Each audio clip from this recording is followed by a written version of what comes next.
मुझे गम नहीं गुमराही का, मुझे गम नहीं गुमराही का, मेरा हर रास्ता तुझ तक जाता है। हेलो दोस्तों, स्वागत है आपका आपके YouTube channel math with Akash sir में, है ना। तो आज हम बात कर रहे हैं किसकी, ट्रिग्नोमेट्री की। ट्रिग्नोमेट्री में हम लोग क्या करने वाले हैं, सबसे पहले पढ़ेंगे हम क्या, ट्रिग्नोमेट्री का फुल कॉन्सेप्ट पढ़ने वाले हैं सबसे पहले।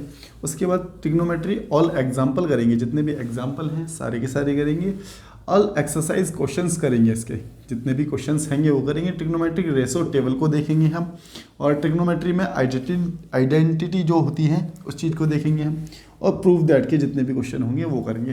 प्लस इसी के साथ साथ MCQ अगर आते हैं आपको तो शॉर्टकट में MCQ, शॉर्ट ट्रिक से MCQ कैसे सॉल्व होंगे इसके बारे में भी मैं आप लोगों को बताने वाला हूँ। तो इतनी बात तो आप लोगों को क्लियर हो गई होगी। चलिए स्टार्ट करते हैं चैप्टर को, ट्रिग्नोमेट्री। ट्रिग्नोमेट्री को समझने के लिए सबसे पहले इसका मीनिंग समझ लेते हैं। ट्रिग्नोमेट्री का मतलब ट्राई का मतलब होता है थ्री, गॉन का मतलब होता है साइड्स, और मेट्री का मतलब क्या होता है, मेजर करना, तीन साइडों को मेजर करना। पूरी की पूरी ट्रिग्नोमेट्री हमारी राइट एंगल ट्राइंगल पर ही आधारित होगी। इतनी बात क्लियर है। अब साथ के साथ ये भी जान लो कि ट्रिग्नोमेट्री का प्रयोग क्यों जरूरी हुआ, है ना। ट्रिग्नोमेट्री कहाँ हमारे काम आएगी, जो हम इसको पढ़ते हैं। भाई कुछ भी चीज़ पढ़ रहे हैं तो कहीं ना कहीं फ्यूचर में तो काम आने वाली है ना, तो कहाँ काम आएगी ट्रिग्नोमेट्री, ये जान लेते हैं। सपोज दैट आप गए कुतुब मीनार को देखने के लिए, कुतुब मीनार सबने देखी, कुतुब मीनार देखने के लिए गए, नहीं देखी तो देखने जाओगे ना। तो जब कुतुब मीनार को देखने जाओगे तो तुम ऐसे देखोगे कि, और ये कहोगे कि कितनी ऊंची है। क्या कहोगे कि कितनी ऊंची है। अगर कोई तुमसे पूछने लग जाए कि कितनी ऊंची है, तो क्या तुम लोग वहाँ इंची टेप लेके उसको नापोगे? नहीं। तुम क्या करोगे, यहाँ से तुमने देखा तो कहीं ना कहीं तुम्हारी गर्दन में एक एंगल बनेगा, एक एंगल बनेगा। एंगल तो समझते हो ना, जैसे सीधी लाइन होती है तो 180 डिग्री का एंगल बनता है, बात समझ रहे हो। इस प्रकार से बन जाएगी, स्ट्रेट लाइन बनेगी, ऐसे बनेगा ना, तो ये 90 डिग्री का एंगल होगा। बीच में से कट मार देंगे तो 45 डिग्री का। तो हम जब कुतुब मीनार को देखेंगे तो कोई ना कोई एंगल बनेगा हमारी गर्दन में, ठीक है। प्लस हमारी कुतुब मीनार से दूरी देखेंगे कि कितनी दूरी है हमारी कुतुब मीनार से। हमारे को एक एंगल मिल गया, और क्या मिल गया, दूरी मिल गई, डिस्टेंस मिल गया, तो हम बता सकते हैं कि इसकी हाइट कितनी है। इतनी बात क्लियर। या फिर मान के चलिए कोई बिल्डिंग है और उस बिल्डिंग की परछाई कितनी दूर तक जाएगी, हम ये भी बता सकते हैं किसके माध्यम से, ट्रिग्नोमेट्री के माध्यम से। तो इतनी बात समझ आ गई होगी। हम बाइलिंगुअल पढ़ने वाले हैं तो टेंशन मत लेना, हिंदी एंड इंग्लिश बोथ करेंगे। ट्रिग्नोमेट्री त्रिकोणमिति हिंदी में कहते हैं, ठीक है। तीन क्या होगी इसमें, 3 साइड्स होंगी और 3 ही एंगल होंगे, एक राइट एंगल ट्राइंगल की। चलिए तो अब मैं बात करता हूं आगे की इसके। तो हम बात कर रहे हैं अब राइट एंगल ट्राइंगल की। राइट एंगल ट्राइंगल मैंने आप लोगों को बताया ना कि इसमें क्या करेंगे, हम राइट एंगल ट्राइंगल पर ही आधारित पढ़ेंगे, है ना।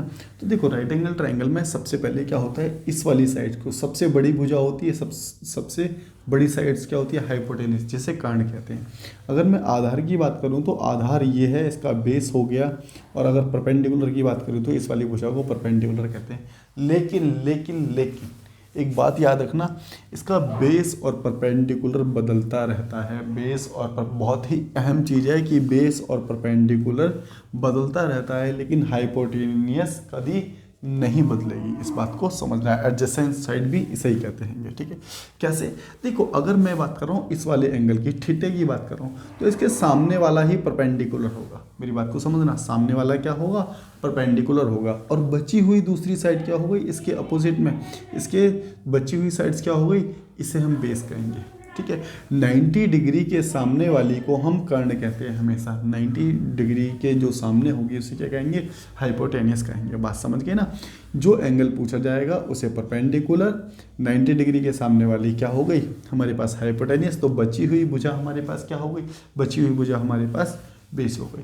साथ ही साथ अगर मान के चलिए आपसे एंगल ए पूछा जाएगा, एंगल ए पूछा जाएगा, तो इस केस में ये बताओ कि हमारे पास बेस क्या होगा। अब देखो एंगल ए पूछा गया है ना, तो इसका मतलब परपेंडिकुलर। अब देखो ये हो गया, तुम लोग ये सोचते हो कि हमेशा बेस ये होता है, हमेशा बेस ये नहीं होता। क्योंकि देखो अगर ये वाला एंगल पूछा गया, एंगल ए पूछा गया, उस कंडीशन में परपेंडिकुलर होगा ये, समझ गए। अब बेस क्या होगा, बेस होगा ये। क्यों, हाइपोटेनियस कभी नहीं बदलती, ये बात याद रखना। हाइपोटेनियस कभी नहीं बदलती, बदलेगा तो क्या, बेस और परपेंडिकुलर बदलेगा। इतनी बात आप लोगों को क्लियर हो गई होगी, है ना। अब देखो तो हमने पता कर लिया कि ट्रायंगल क्या होता है, राइट एंगल ट्रायंगल के बारे में हमने थोड़ा सा जाना जिस पर आधारित हमारी ट्रिग्नोमेट्री है। अब साथ के साथ इसी पर आधारित कुछ नाम देखेंगे, जैसे साइन थीटा, अभी सब कुछ समझ आएगा, टेंशन मत लेना, कॉस थीटा और tan theta, sine cos tan, cosec theta, sec theta, और ये क्या हो गया, कॉट थीटा। ठीक है ना, ये 6 नाम हैं, सिर्फ नाम है, ऐसा नहीं है कि कहीं से आए हैं या कुछ है, सिर्फ नाम है। जैसे राम श्याम मोहन ऐसे जैसे रखे जाते हैं उसी प्रकार से sine cos tan cosec sec cot, ये क्या है, नाम है। देखो एक चीज़ देख लो, क्या हिंदी में पढ़ोगे इंग्लिश में, चलो दोनों ही देख लो। ठीक है, क्या है आप लोगों का, चलो पंडित बद्री प्रसाद आप लोगों ने पढ़ा होगा, हर हर भोले। ठीक है, परपेंडिकुलर बेस और क्या है, परपेंडिकुलर हाइपोटेनियस, हाइपोटेनियस और बेस क्या है अभी बताता हूँ। ठीक है, इसी का दूसरा क्या, और इसी का दूसरा पढ़ोगे आप लाल बटे कक्का, लाल बटे कक्का, लाल बटे लंब कर्ण, आधार कर्ण और लंब और आधार, समझ गए बात को। चलिए ठीक है, देखो अगर मैं साइन थीटा की बात करता हूँ, अगर मैं किसकी बात करता हूँ, साइन थीटा की, तो यहाँ पर एक राइट एंगल ट्रायंगल बना लेते हैं। यहाँ पर एक राइट एंगल ट्रायंगल बना लिया हमने, ये हो गया हमारा थीटा, ये हो गया ए, ये हो गया बी और ये हो गया सी। अगर ये 90 डिग्री है, ये 90 डिग्री है, तो सामने वाला एंगल जो होगा कर्ण होगा, और ये वाला क्या होगा, परपेंडिकुलर। ये अगर परपेंडिकुलर है तो ये बेस होगा। इतनी बात क्लियर है। ठीक है, अगर मैं साइन थीटा की बात करता हूँ, ये हो गया हमारे पास हाइपोटेनियस। ठीक है, तो साइन थीटा क्या होता है, देखो परपेंडिकुलर अपॉन में हाइपोटेनियस, तो क्या हो गया, परपेंडिकुलर अपॉन में हाइपोटेनियस। कॉस क्या होगा, बेस अपॉन में हाइपोटेनियस, तो बेस अपॉन में हाइपोटेनियस। ठीक है, टेन क्या होगा, परपेंडिकुलर अपॉन में बेस, तो ये लिख दिया हमने क्या, परपेंडिकुलर अपॉन में बेस। ठीक है, कोसेक की बात करेंगे, कोसेक की बात करेंगे तो क्या हो जाएगा, हाइपोटेनियस अपॉन में क्या, हाइपोटेनियस अपॉन में परपेंडिकुलर। सेक की बात करेंगे तो सेक क्या हो जाएगा, हाइपोटेनियस अपॉन में क्या, बेस। और कॉट की बात करेंगे तो कॉट क्या हो जाएगा, टेन का उल्टा, टेन का उल्टा क्या होता है, बेस अपॉन में परपेंडिकुलर। इतनी बात समझ गए हो आप लोग, है ना। तो हमने यहाँ पर पढ़ा कि साइन थीटा कॉस थीटा। देखो यहाँ ये थीटा का मतलब पता है क्या है, इस एंगल से है, इस एंगल से, इस वाले एंगल से, समझ रहे हो ना। अगर मैं कहूँ, जैसे आपकी बुक में भी दिया गया है कि अगर ये थीटा हटा दें तो सिर्फ साइन, साइन की कोई मीनिंग नहीं होगा यहाँ पर। Sine alpha, sign beta, sine theta, कुछ ना कुछ एग्जाम में मिलेगा आपको, सिर्फ साइन नहीं मिल सकता। ठीक है ना, तो साइन थीटा, साइन थीटा का मतलब जिस एंगल की बात की जा रही है वो थीटा है। यहाँ पर कॉस थीटा, जिस एंगल की बात की जा रही है वो कॉस थीटा है। जैसे मैं एक एग्जांपल देता हूँ आप लोगों को, एक एग्जांपल लिख सकते हो आप लोग यहाँ से। सपोज दैट कि आपने लिखा है यहाँ पर एक राइट एंगल ट्रायंगल बना लिया, एक क्या बना लिया, राइट एंगल ट्रायंगल बना लिया। इसको माना आपने 6, इसको माना आपने 8, और ये क्या होगा, ए बी सी, ये थीटा है आपका, ये क्या है, थीटा है। ठीक है, तो यहाँ से आपको हाइपोटेनियस निकालनी है, क्या निकालनी है, हाइपोटेनियस। देखो सबसे पहले हाइपोटेनियस कैसे निकालते हैं, पाइथागोरस थ्योरम से आप लोगों ने देखा होगा क्या, परपेंडिकुलर का स्क्वायर करेंगे प्लस बेस का स्क्वायर करेंगे बराबर होता है किसके, हाइपोटेनियस के स्क्वायर के। अगर मैं करता हूँ क्या, 6 6 36, बेस क्या है हमारे पास, 8 8 64, स्क्वायर कर रहे हैं ना, इक्वल टू किसके होगा, हाइपोटेनियस के। ठीक है, तो हाइपोटेनियस देखो इन दोनों को जोड़ेंगे तो कितना बन रहा है, 100, 100 का अंडर रूट कितना निकल करके आ जाएगा, हमारे यहाँ पर आ जाएगा कितना, 10 निकल करके आ जाएगा। इतनी बात समझ आई क्या। या हो सकता है किसी बच्चे को ऐसे डाउट हो, तो आप लोग ऐसे भी कर सकते हैं कि स्क्वायर हटाएंगे तो यहाँ पर अंडर रूट चढ़ जाएगा, जो भी वैल्यू होगी अंडर रूट की होगी, यहाँ से निकालेंगे तो इसकी वैल्यू कितनी आ जाएगी, यहाँ से निकलने के बाद यहाँ से निकल करके आ जाएगी 10। तो आप लोगों को ये पता होगा, वैसे नहीं पता होगा तो आज से याद रखना कि क्या होता है, ये पाइथागोरस थ्योरम होती है। इतनी बात आप लोगों को क्लियर हो गई होगी। चलिए अगर मैं आगे की बात करता हूँ आप लोगों से, अब मैंने यहाँ से पूछा, देखो यहाँ से ये निकल गया हमारे पास हाइपोटेनिस, हाइपोटेनिस कितनी आ गई, 10।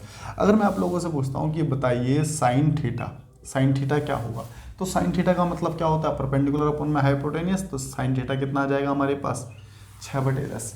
अगर आपसे यहीं से पूछ लिया जाता है कि टेन थीटा क्या हुआ, क्या पूछे, टेन थीटा क्या हो, तो टेन थीटा क्या बताओगे आप लोग, टेन थीटा देखो परपेंडिकुलर अपॉन में बेस, तो परपेंडिकुलर क्या है हमारे पास, परपेंडिकुलर अपॉन में बेस, तो परपेंडिकुलर अपॉन में बेस कितना आ गया, 3/4, ये आ गया आपका रेशो। तो इतनी बात तो आप लोग समझ पाए होंगे। अगर ये थीटा है, सपोज दैट ये थीटा है, ये ले लिया मैंने अल्फा, ठीक है ना, अल्फा ले लो, ये हो गया अल्फा। ठीक है, अल्फ़ा। एक चीज़ बताना मुझे, अगर मैं कहूँ कि साइन अल्फ़ा की वैल्यू क्या होगी तो बता सकते हो? देखो यहाँ अगर साइन अल्फ़ा कहेंगे ना तो क्या होगा 8/10। समझ पा रहे हो क्यों? क्यों अगर इस साइन अल्फा की बात करेंगे तो सामने वाला परपेंडिकुलर होगा, और साइन क्या कहता है परपेंडिकुलर अपॉन में हाइपोटेनियस, तो ये हो गया परपेंडिकुलर और ये हो गया हाइपोटेनियस, तो ये आ गया हमारे पास कितना 4/5। इतनी बात आप लोगों को क्लियर हो गई होगी। चलिए, तो हम लोगों ने आज की क्लास में क्या चर्चा की, हमने ट्रिग्नोमेट्री के बारे में जाना कि ट्रिग्नोमेट्री क्या होता है, ठीक है, और किस पर बेस्ड होती है ट्रिग्नोमेट्री, उसके कुछ नाम जाने, sine cos tan cosec sine cot, ठीक है। इन चीज़ों को आप याद करना, थोड़ा सा देखना, और उसके बाद कल के क्लास में जो करेंगे हम इसके सारे के सारे एग्जाम्पल करने वाले हैं, ठीक है। तब तक के लिए इसको सब्सक्राइब वगैरह जो भी अगर ठीक लगता है तो कर सकते हैं आप। बाद बाकी मिलते हैं नेक्स्ट क्लास में, जब तक के लिए टाटा बाय बाय, ट्रक सी यू।